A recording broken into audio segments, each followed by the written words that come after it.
Et bonjour à tous, on se retrouve aujourd'hui pour le petit tour des marchés hebdomadaires, et donc savoir ce qui s'est passé dans cette dernière semaine de janvier et préparer la première semaine de février. Bien sûr, toutes ces informations sont à titre indicatif. Et on commence tout d'abord par les indices. Alors sur le CAC 40, et ben malheureusement, cette fois-ci, on y est, on est en pleine correction. On était en consolidation jusqu'à présent, donc là, une belle correction sur la semaine, hein, comme vous le voyez, on a perdu 3% sur la semaine. Et sur le mois, bon ben voilà, on latéralisait jusqu'à donc vendredi dernier. On baissait doucement, mais ça allait. Et là, par contre, on est en train d'accélérer. Donc là, on est en train de faire une véritable correction. Après, cette correction, elle s'explique, hein. On est revenu à peu près sur le haut niveau du 9 novembre, donc le 9 novembre qui correspond à l'annonce de Pfizer avec cette belle remontée. Il y a eu d'abord la semaine des États-Unis ici, avec les élections américaines où il y avait une forte augmentation, et après l'annonce de Pfizer.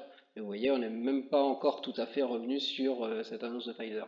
Donc la correction, sachant qu'on a pris au plus haut une vingtaine de pourcents, 24 ici, voilà, j'arrive même à 24, elle s'explique totalement, elle est complètement cohérente, hein, et c'est pas dit du tout que l'on s'arrête là, hein. On est vraiment parti en correction, on n'est pas encore en mode panique, hein, il n'y a pas de souci, il n'y a pas de confinement ou de choses comme ça qui pourraient expliquer une cause panique. Bon, pour l'instant, il y a eu des mesures supplémentaires, mais pas encore de confinement. On verra par la suite. En tout cas, pour l'instant, la tendance, elle est pas bonne. Par rapport à l'Europe, donc au stock 600, 600 entreprises européennes, ben, on voit que c'est la même tendance, hein. 3% aussi. Là, on est parti en correction, hein. C'est vraiment la même chose. Vous voyez, on était vraiment ici, va arriver vendredi. Donc on était encore sur un espèce de plateau de consolidation. Et là, par contre, on est parti en correction, hein. Donc vraiment la même chose, même si là, on est encore moins revenu sur les niveaux du 9 novembre, puisque là, il y a presque 4% de hausse par rapport au niveau du 9 novembre dernier. Donc la France fait office de mauvais élève, on va dire, en Europe. Si on compare par rapport aux États-Unis, et c'est là où ça change pas mal la donne, c'est que les États-Unis aussi sont partis en correction, vous voyez, avec un 3% également de baisse. Et là, ça change beaucoup la donne, parce qu'effectivement, les États-Unis, eux, ben, ils étaient encore là vendredi. Donc on était encore sur une tendance qui était globalement haussière, qui n'était pas forte, hein, qui avait bien perdu de sa force au fur et à mesure des semaines de janvier, mais qui était complètement haussière. Et là, ça retourne complètement le marché. Et malheureusement, donc là, bon, on est encore très bon par rapport au 9 novembre. Alors eux, ils ont moins vécu le 9 novembre, c'était bien moins important côté américain, c'était plus la semaine, mais bon, vous voyez, on est encore à plus de 4,5% par rapport à ce niveau. Donc c'est pour ça, hein, là, il y avait une belle tendance haussière depuis plusieurs semaines, même plusieurs mois.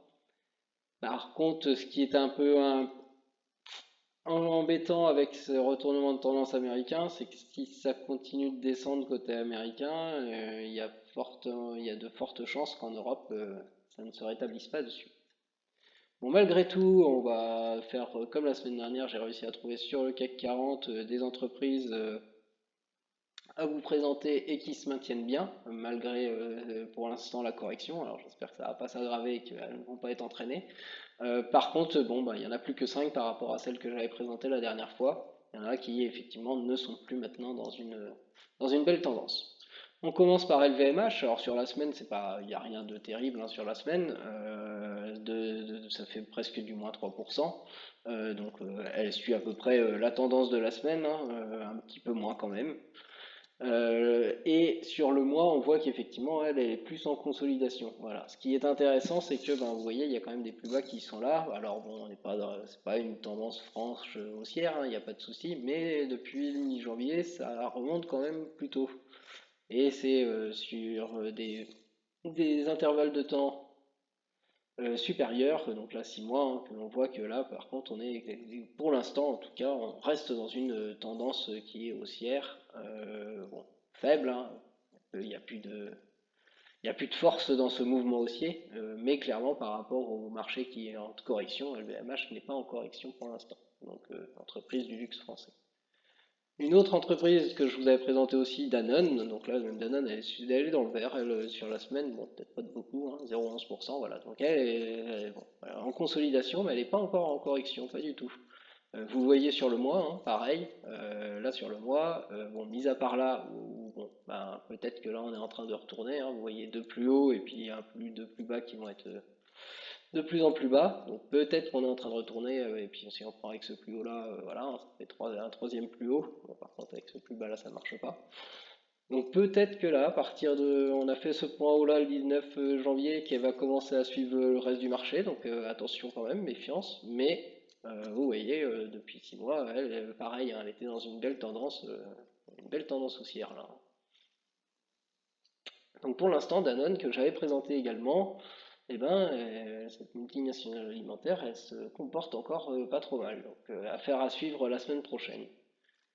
Michelin pareil. Michelin, alors début de semaine compliqué, mais vous voyez à partir du milieu de semaine, donc du jeudi, c'est là, belle tendance haussière. Non, belle tendance haussière. Belle reprise en tout cas, plutôt. Et sur le mois, là par contre, ben, la tendance haussière elle est beaucoup plus marquée parce que vous voyez que même là ben, on est à un nouveau plus haut, hein, par rapport à des plus hauts là, on est forcément à un nouveau plus haut. Alors bon, c'est un peu contrecarré par le fait que les plus bas ils sont pas forcément plus hauts, hein. Bon, par rapport à celui-là, oui. Donc on a quand même une belle tendance haussière. Michelin il se maintient vraiment bien par rapport au CAC 40 qui est en train de corriger. Donc, cette entreprise dans les pneumatiques, hein, bien connue. Je vous l'avais présenté aussi la semaine dernière pour vous dire que c'était déjà en tendance haussière, elle se maintient.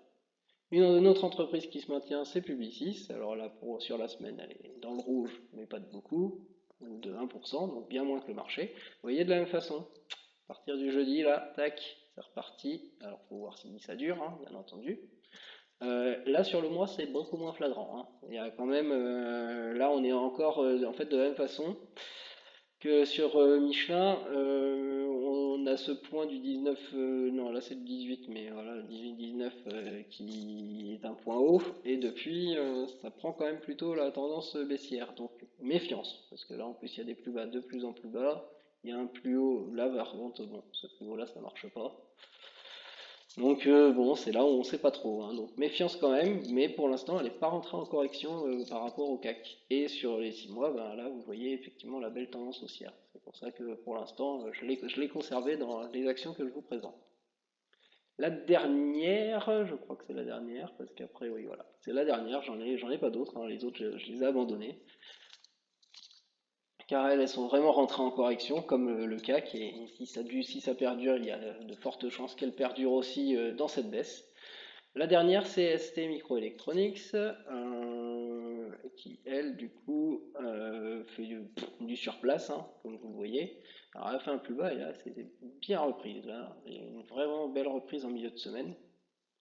Et là, par contre, bah, effectivement, là, il y a beaucoup moins de tendance haussière. Alors, bon, pareil, hein, il n'y a pas trop de tendance, on sait pas trop. On sait pas trop, parce qu'il y a, là, on pourrait croire, là, un des plus hauts de plus en plus bas, comme ici, des plus bas de plus en plus bas comme ici, mais là, bah, là tout d'un coup, finalement, avec la reprise de milieu de semaine, ça marche plus du tout, donc ben, faut voir, hein, c'est pas, ça veut pas dire que ça va repartir à la hausse, mais en tout cas pour l'instant, il n'y a pas de correction forte marquée.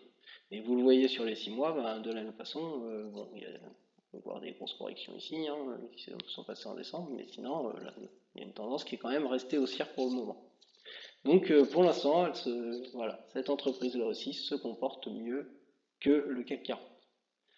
On va passer côté américain, et malheureusement, comme je vous l'ai dit, côté américain, bah, ça se passe mal aussi. Donc sur les actions qui étaient des dividendes aristocrates, donc des grosses capitalisations qui reversent des dividendes, bah, il n'y en a plus que deux sur celles que je vous avais présentées qui se présentent bien. Parce que là aussi, globalement, sur le marché des dividendes aristocrates, ça a fait très mal, hein.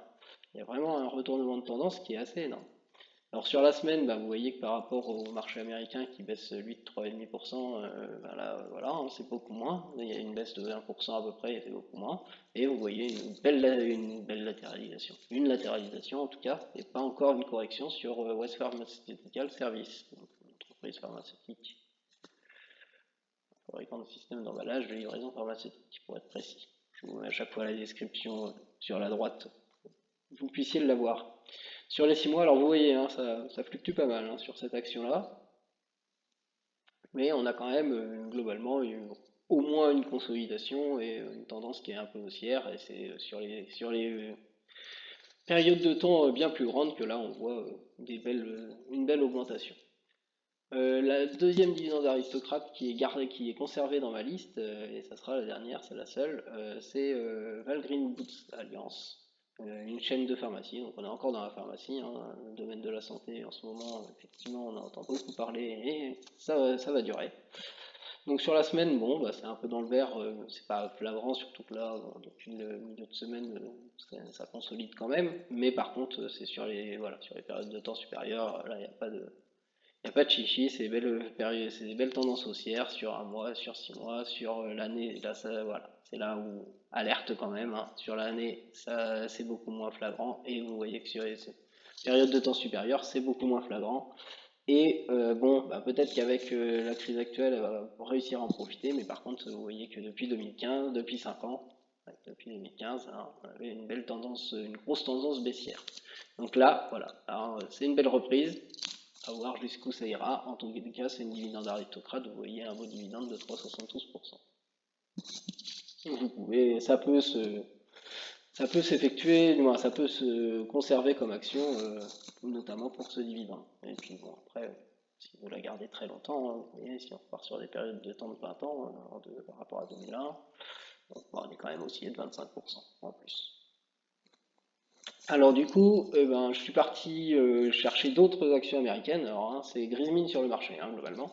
Mais je vais vous présenter d'autres actions américaines qui là sont pas du tout des dividendes aristocrates, mais bon, exceptionnellement, on va le faire comme ça. Donc eBay, hein, eBay bien connu, courtage en ligne. Sur la semaine, vous voyez, ça consolide, mais c'est pas, ça consolide, ça ne fait pas de correction pour l'instant. Et par contre, voilà, sur les unités de temps supérieures, une belle tendance haussière sur le mois.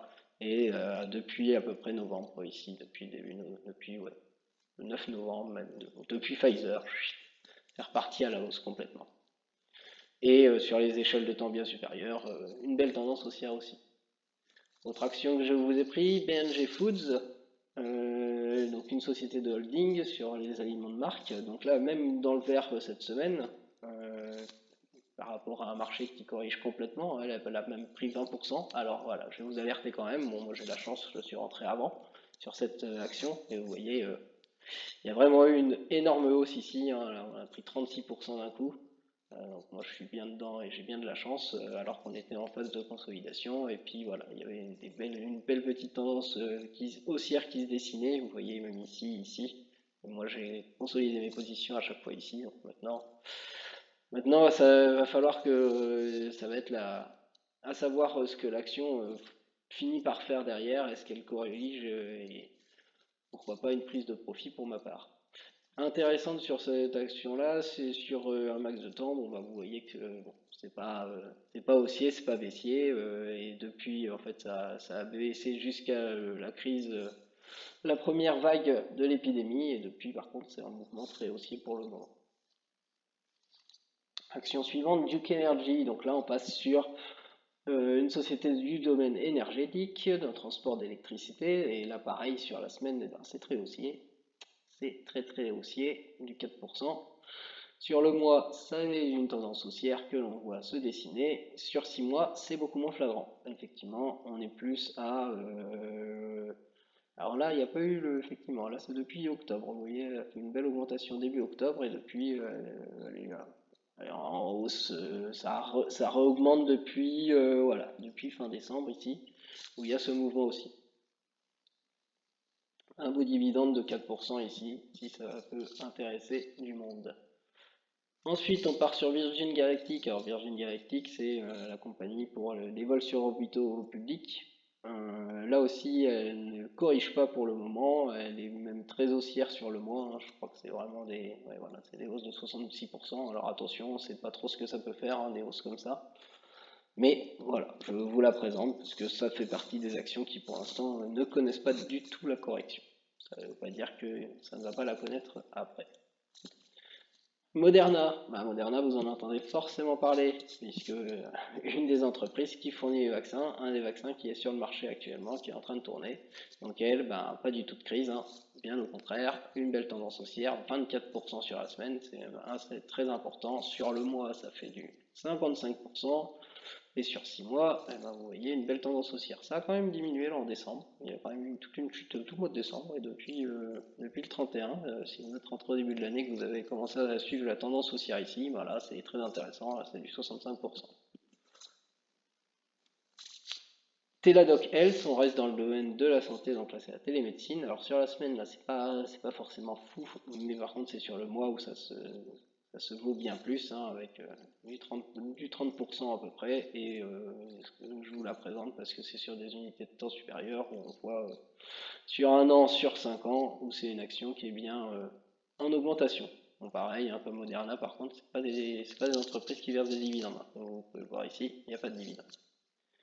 Donc voilà, donc attention, c'est peut-être un marché où il faut se mettre en spectateur avec toutes les corrections au niveau européen, au niveau américain, et si le marché européen ne reprend pas, si le marché américain ne reprend pas et continue de corriger, il y a malheureusement des chances qu'au niveau Europe, tous les marchés s'entraînent aussi.